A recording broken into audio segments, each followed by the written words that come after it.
जय श्री हरि विष्णु। ब्राह्मे मुहूर्ते बुध्यते स्वस्थो रक्षार्थमायुषः तत्र सर्वाक्षान्त्यर्थम स्मरेच्च मधुसूदनम। अर्थात स्वस्थ मनुष्य को अपने स्वास्थ्य की रक्षा के लिए अवश्य ही ब्रह्म मुहूर्त में बिस्तर का त्याग कर देना चाहिए तथा उस समय भगवान मधुसूदन का वंदन कर उनसे प्रार्थना करनी चाहिए ताकि मनुष्य के द्वारा किए गए समस्त पाप कर्मों को भगवान द्वारा क्षमा कर दिया जाए। आप सभी दर्शकों का हमारे YouTube चैनल डिजिटल महात्मा पर हार्दिक अभिनंदन और स्वागत है। हमारे सनातनी धर्म शास्त्रों में वर्णित दिव्य ज्ञान के माध्यम से अपनी इस प्रस्तुति में हम आपको ब्रह्म मुहूर्त एवं ब्रह्म मुहूर्त में होने वाले लाभ तथा ब्रह्म मुहूर्त की अद्भुत महिमा, इन सभी विषयों के संदर्भ में एक छोटी सी जानकारी देने का प्रयास कर रहे हैं। हमारे सनातन धर्म में ब्रह्म मुहूर्त का एक विशेष महत्व है। ब्रह्म का अर्थ है परमात्मा तथा मुहूर्त का अर्थ हुआ समय, अर्थात परमात्मा का समय। ब्रह्म मुहूर्त में ही इस भूलोक पर सकारात्मक ऊर्जा का प्रवाह अधिक रहता है। साथ ही इस कालावधि में जागने पर शरीर में नई उमंग एवं ऊर्जा का संचार भी अधिक होता है।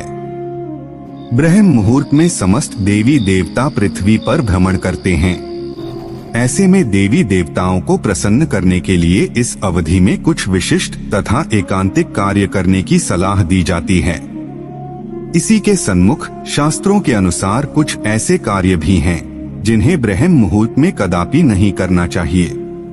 आइए जानते हैं कि ब्रह्म मुहूर्त की कालावधि कब से कब तक की होती है तथा इस समय कौन से कार्य श्रेष्ठ हैं एवं कौन से नहीं।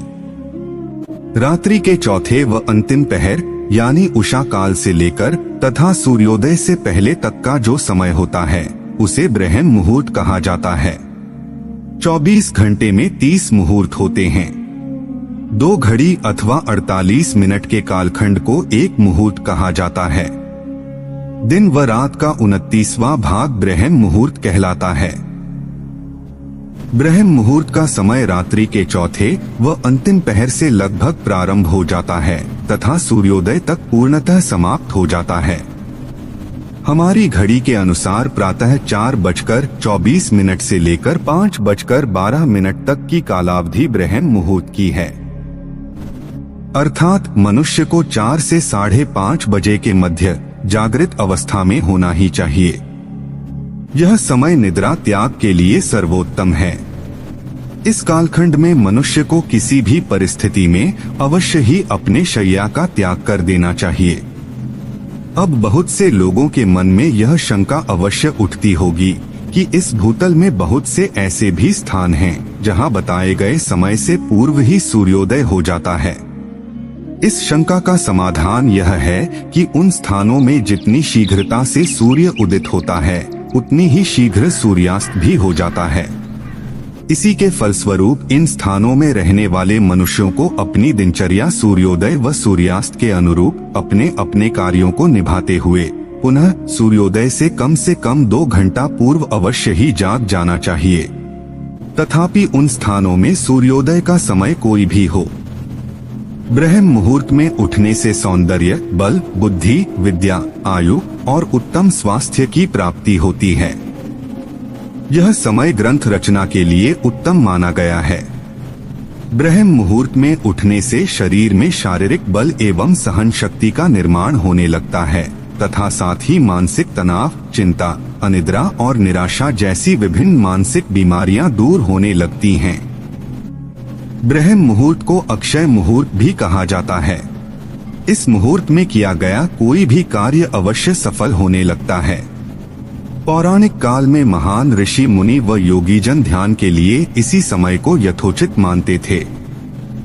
आइए अब जानते हैं कि ब्रह्म मुहूर्त में हमें कौन से कार्य विशेष रूप से करने चाहिए एवं कौन से नहीं। वेदों के अनुसार इस समय उठते ही शौच व स्नान आदि करके ये 4 कार्य अवश्य करें। पहला है प्रभु वंदन, दूसरा ध्यान, तीसरा प्रार्थना और चौथा स्वाध्याय। वैदिक रीति से किया गया प्रभु वंदन सबसे उचित होता है। उसके बाद ध्यान एवं फिर प्रार्थना करें। विद्यार्थी वर्ग को प्रभु का वंदन करके अध्ययन आरंभ कर लेना चाहिए। यह समय स्वाध्याय के लिए श्रेष्ठ माना गया है। ब्रह्म मुहूर्त के दौरान नकारात्मक विचार, बहस, वार्तालाप, संभोग, नींद, भोजन, यात्रा, किसी भी प्रकार का शोर आदि ऐसे अनुचित कार्य भूल कर भी न करें, क्योंकि इस कालावधि में देवी देवता एवं पितृगण हमारे इर्द गिर्द विचरण करते रहते हैं तथा ऐसे कार्यों से नकारात्मकता का प्रादुर्भाव होने लगता है। यह भी देखा गया है कि अधिकांश लोग इस समय जोर जोर से आरती व पूजा पाठ इत्यादि करते हैं। कुछ तो इस समय हवन आदि क्रियाएं संपन्न करने लगते हैं। यह सर्वथा अनुचित है। इससे वे खुद को और दूसरों को संकट में डाल देते हैं। विद्वान मनुष्य को चाहिए कि वे ऐसे लोगों से दूरी बनाए रखे। पुराणों के अनुसार इस समय की निद्रा ब्रह्म मुहूर्त के पुण्यों का नाश करने वाली होती है। अतः इस समय सोना शास्त्रों में निषिद्ध माना गया है। अष्टांग हृदय के अनुसार केवल स्वस्थ मनुष्य को ही ब्रह्म मुहूर्त में जागना चाहिए, किंतु ग्रंथों में गर्भवती महिला, बच्चे, वृद्ध लोग एवं किसी भी शारीरिक और मानसिक रोग से पीड़ित लोगों को ब्रह्म मुहूर्त में उठने का कोई भी प्रतिबंध नहीं है एवं वे भी ब्रह्म मुहूर्त में जागकर इस समय का संपूर्ण लाभ प्राप्त कर सकते हैं। इस समय संपूर्ण वातावरण निर्मल व शांतिमय रहता है। सत्व गुणों की प्रधानता अधिक रहती है।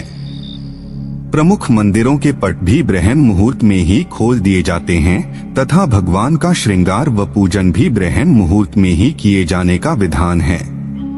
ब्रह्म मुहूर्त को न केवल शास्त्रों की दृष्टि से बल्कि आयुर्वेद और आधुनिक चिकित्सा पद्धति में भी बहुत महत्वपूर्ण माना गया है।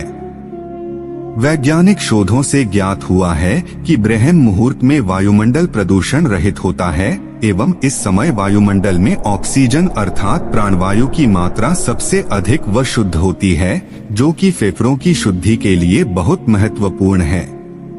शुद्ध वायु मिलने से मन मस्तिष्क भी स्वस्थ रहता है तथा तरोताजगी व स्फूर्ति भी बनी रहती है। आयुर्वेद के अनुसार इस समय बहने वाली वायु को अमृत तुल्य कहा गया है। इस समय उठकर टहलने से एवं व्यायाम आदि करने से शरीर में संजीवनी शक्ति का भी प्रवाह होता है एवं निरंतर ऐसा करने से शरीर कमल की भांति सुंदर हो जाता है।